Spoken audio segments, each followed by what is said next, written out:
Welcome guys, a dev letter revealing some huge changes was just released.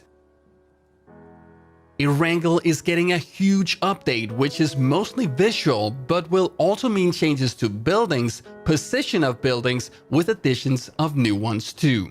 This is a much bigger change than I first expected, and I must say that it does look absolutely beautiful and looks way more realistic and detailed. This will change how you play the map though.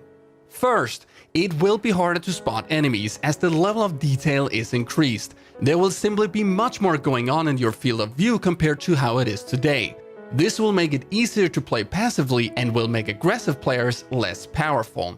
It's quite simple actually. The easier it is to spot people, the better for the aggressive players who can hit their shots since it's easier for them to see the enemies. And the harder it is to spot people, the better for the passive and perhaps less skilled players, as it will be easier to set up an ambush. Just look at this example from Pachinki. All these added bushes will make it easier to hide and as a result harder to spot enemies. Even this grass patch here will probably conceal a player quite well when going prone. The grass seems far more dense and also reminds me a bit of Sanhok.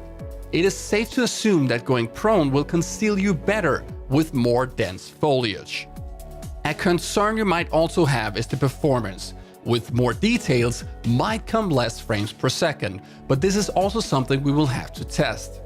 The new Erangel will also be tested with new blue zone settings. The first circle will be smaller than normal, which will force players into a smaller play area earlier. The time delay between the circles gets reduced, resulting in circles moving more often. However, the blue zone will likely move slower as a result. This makes it easier to move around without a vehicle, and an increased blue zone damage will motivate players to not be in the blue for too long. This is also something we will have to test when it comes to the test server, as that will be the only place to try out these new blue zone settings.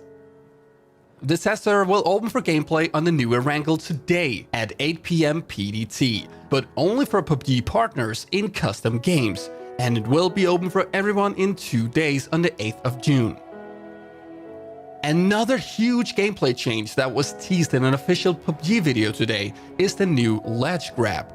This is going to further change how the maps are played, as you'll have to look for players in new and unexpected places. It looks like great fun to use, however this will change the amount of effective camber spots and you will get shot from angles you've never seen before. This doesn't have to be a bad thing, however with the increased details on Erangel combined with the ability to ledge grab, passive gameplay will get a big boost as it will simply be much easier to hide. There's no info about when this will be added into the game. Finally, we get some more footage of the new amphibious vehicle that will replace the armored UAZ you get from using the flare gun. This does look super powerful, and the ability to move by water and road will make moving around on the map much easier. The balance point here might be the tires though. They are huge and will be easy to hit, but we don't know how many bullets they will require to pop. Now that's it guys, I will get back to you soon with more footage of the new Erangel. Leave your thoughts about these changes in the comments below, and I'll see you guys next time.